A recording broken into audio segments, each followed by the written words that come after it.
Hello my owlets, and welcome back to the third video in the Easter Spring video series. Today I'm going to be talking about how I plan to set my journal up. So as I talked about, I'm going to be actually sewing my journal in, and so I have a few steps that I want to do prior to doing that. So I have my little golden book, and I'm going to rip it apart here in just a moment to show kind of the idea that I have for what I'm going to be, the papers that I'm going to be combining with the actual book pages. I will be keeping the entire book assembled in here, but I'm also going to be adding different pages in here as well, and I'll go over that in just a moment. So first of all, I do have a couple of printables out on my blog. I'll have the link down below so you guys can go in and print these out. It is a PDF file, and this is just some bits and pieces of my art that I kind of thought would go with the Easter theme. If you got one of the kits, this little girl came as a sticker, but I also have this available to print out, and that way you have her to use as much as you would like. And then a couple other pieces of art, and then I have a watercolor collage page I did from a hymnal that's in the garden. Hymnal song is in there. So yeah, so go ahead and pop over there and print that out. And then I also have this kind of like some prompts that I plan on putting into my journal. I was going to put in here my favorite spring movies, my favorite spring books, etc., but I'm thinking of leaving it kind of generic so that if this is something that you guys would ever want to use, like for your summer journal, these kind of colors are kind of more for spring and summer, then I thought this way it kind of leaves that option available to use year-round. So I'm actually going to be putting this into my journal, and you'll see it as we go along in this series how I plan to use this, but this will also be available as a printable on my website. So I'll leave that link below. Okay, so the other things I've pulled out is just my plain white paper that I like to use. This is a 28-pound paper. I absolutely love it. It's so buttery smooth, and I don't have any issues with it holding watercolor or anything like that. Like, I use a lot of mixed media on here, so I definitely have some of those pages. And then I also pulled out a couple of heavy cardstock that, I don't know, I figured I can put some in there as well. Again, this is just kind of like brainstorming. Once I get into actually folding the pages and putting them in my book, I don't want this to be a really, really thick book because it is going to be for a couple months. So I'm just thinking out loud here what I'm going to be documenting in it. I would like to make it very decorative, very pretty for spring with some prompts in there, but also I don't want to make it too thick to where I don't complete it, if that makes sense. And to be honest with you, you could use it throughout the summer. I mean, it is fun little cute book. And with this particular book I selected, it could be, because it is a seasonal book, so I need to keep that in mind. It's okay if it goes over the next 2 months. Sometimes I set rules up for myself. Tell me if you guys do this, where you're like, oh, this book, now I guess for December Daily I can see that that book is only for that particular season, but thinking out loud with you guys here with me, I can use this book for forever, as long as it takes to fill it up, and it's okay. I shouldn't feel rushed. This is my favorite thing to do, is to journal, and so I'm going to just, as is, not rush, not try to make any boundaries for myself. The other thing, this is the paper I talked about in, I think it was yesterday's video. Look how much paper came in this. I absolutely love it. This is the one-sided paper that I picked up from Hobby Lobby, but like, I just love, and this is real pretty. It's a single side paper, it's thin. Now for scrapbookers that use this as a base page, it's not, you know, it's not that, I would not have liked this when I did my 12 by 12 papers, because it's just not thick. But for what it's not thick enough. But for what I'm doing now, this is like perfect, because it allows me to add more layers onto this and create a more thicker journaling page. So I'm just kind of going through here and picking out a few items that are calling to me as I'm turning the pages. And so and I'm going to be cutting these down to size. So what we're going to do today is I'm just going to show you how I'm going to kind of, ooh, that's pretty too. How I'm just going to assemble some of my pages, and then in the next video I'll be showing you how we're going to be creating some pockets and ways that we can really prep our journals for putting it together in our journal. Putting it together in the journal, completing the journal. And this page, ooh, I love this. This is one of my favorite papers. This is my second pack of this paper. I need to find, that's pretty too. Some of this, I mean, this alone is beautiful just to have in your book. But this is my second pack of this paper, and then I also bought that Hopeless Romantic, which I need to pull that out. I took that to Girls Weekend. You see, I'm kind of attracted to green right now. I guess it's because we're in that time of the year of March. March, I feel like, brings out green. Oh, I love this too. So, ooh, more butterflies. How much paper am I pulling out here? Oh, yeah, so I'll pull this out too. What I don't use here, I can put in my daily journal. So, and then this is actually paper I bought from, oh, this is my last sheet of this, I think. Let's see here. Actually, sometimes it doubles it up in here. Oh, I gotta use the little bunnies and chicks. This is paper I bought last year on clearance at Michael's. Oh, that's pretty. I think that's my last butterfly paper in here. But since I already kind of got some butterflies, we'll just go with that. So I'm picking out those. Now, I'm going to be creating some of these pages into little tuck spots, into little pockets. And so I wanted to show you kind of what I plan to do. So let's go ahead and tear this apart. This one is a new book. As you can see, it's got this band on here is very new. So we'll see if I can. Sometimes I worry about me actually ripping the book, and I don't want to rip the book because I'm gonna need it. I'm not gonna put rings in this one. So I'm just kind of gently pulling it. There's two staples that hold this. If you guys aren't familiar with the little golden books, they typically have two staples here. Get some power behind it.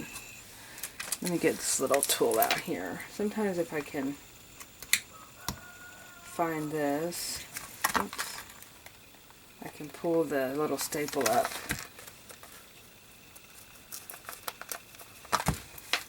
That's why I like to pick this off. Don't want to mess my nails up. If you guys haven't noticed, I did get my nails done. I know someone left a comment that said, you got your nails done. Yeah, I couldn't take it not having them done. They just look so much more nicer. And my other nails were looking not as nice. I usually have a staple puller around here, but let's see if we can pick this off with the, aha, I got it. If you're doing this, be careful.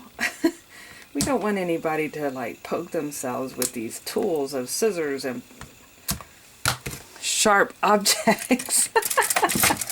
So just be careful with that. Usually if I can get one side, the other will follow. Like I said, sometimes in older books, the staples are super strong, and in these newer books, I find that the staples are more difficult to get released.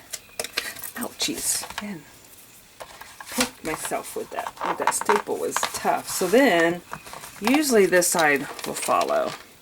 Now, if you're doing the rings, you don't have to go through such maneuver to get this done. I need to save my spine, so that's why I'm being very kind of touchy with this, because I want to definitely save the spine. All right, now once I get the staples out, this will be a good thing. It would help if I had my staple remover. It wasn't quite, usually I have it right here at my fingertips. fingertips. Let's see.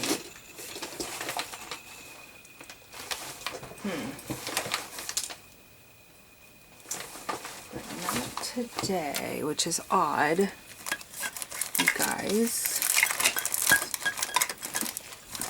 Okay, we're gonna go for it. We're gonna do this without it.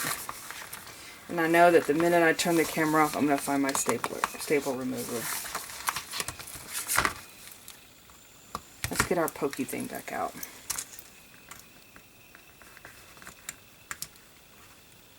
I'm afraid I'm gonna break this thing, actually, to be honest with you.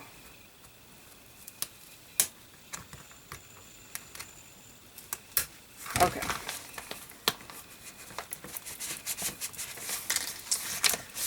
Okay. And as you can see, most of these books come with 2 signatures, like that.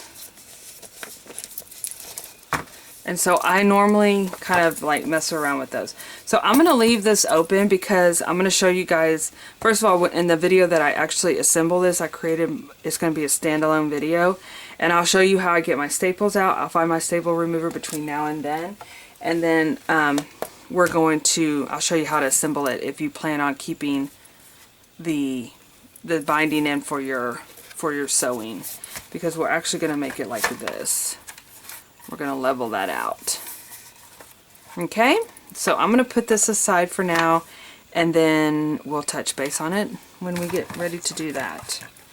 Okay, so thank you for your patience on that. So with the 2 signatures, normally what I do is I kind of like put one inside the other, like this. I know it gets it out of,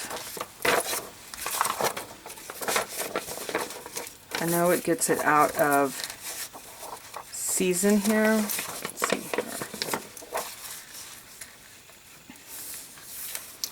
But that's pretty much what I have to do. Just trying to see something if I did something like this. But I like that intro page. Yeah. The reason I do that is because I'm going to need to combine them like this.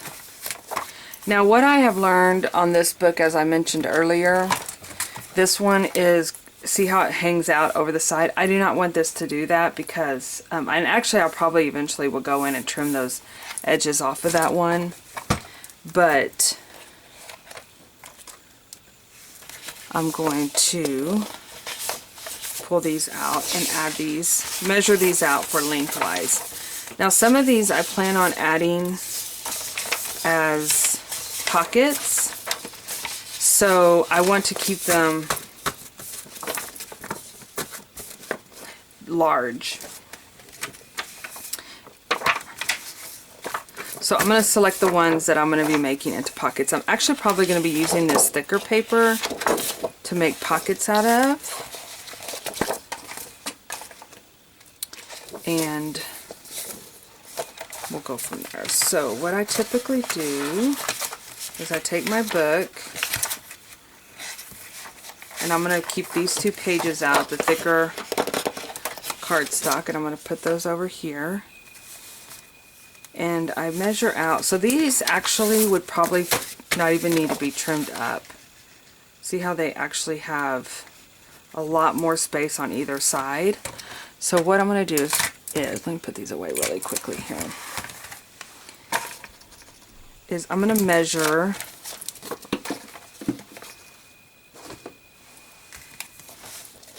take one page here.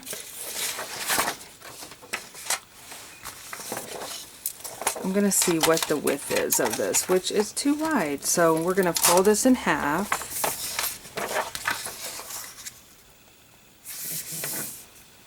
And then what I like to do is just kind of take the length and use it as a template.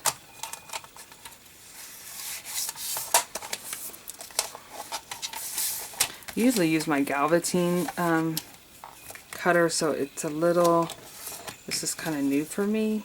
Move that book up a little bit. But use it as a template and then just cut it. I know, super easy, super simple. Ta-da! And then you can come in here and put it as its own little intro page, like this. So, I'm going to do that throughout this book. And normally what I like to do too is, the reason I like to have white pages in mine is because, let's just see what this measures out. Because for me, I can add a lot more to white pages than sometimes with the backgrounds. With the backgrounds, I feel like, I mean, as far as like wording is concerned, pictures, ephemera, all that stuff, no problem at all. But when I come to write in my own brain, I need to have more of a, either I'll use a index card, or I'll use like some stationery. I'll cut down some stationery and add it to there, or sometimes I will use journaling cards to just be able to add some journal spot. I need to have, like, for myself, a place for my journaling. So I'm just going to measure this out. And I think I usually fold this in half. And the thing with junk journals is you don't have to have everything to be the same length.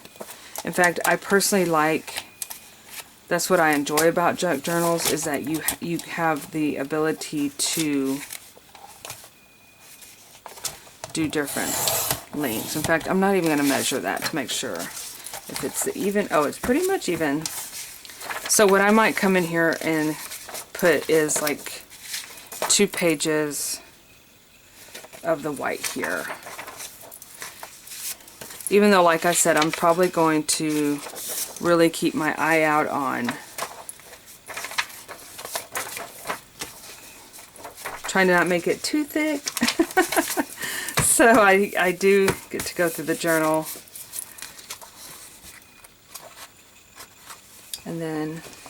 And just repeat. So let's go ahead and get out our paper and do that. And then we will come in and make our pockets. That's just an example of how one of the pockets can be.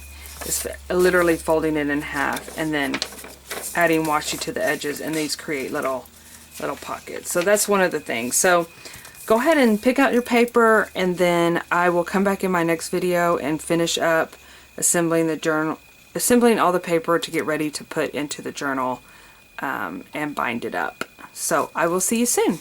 Bye-bye.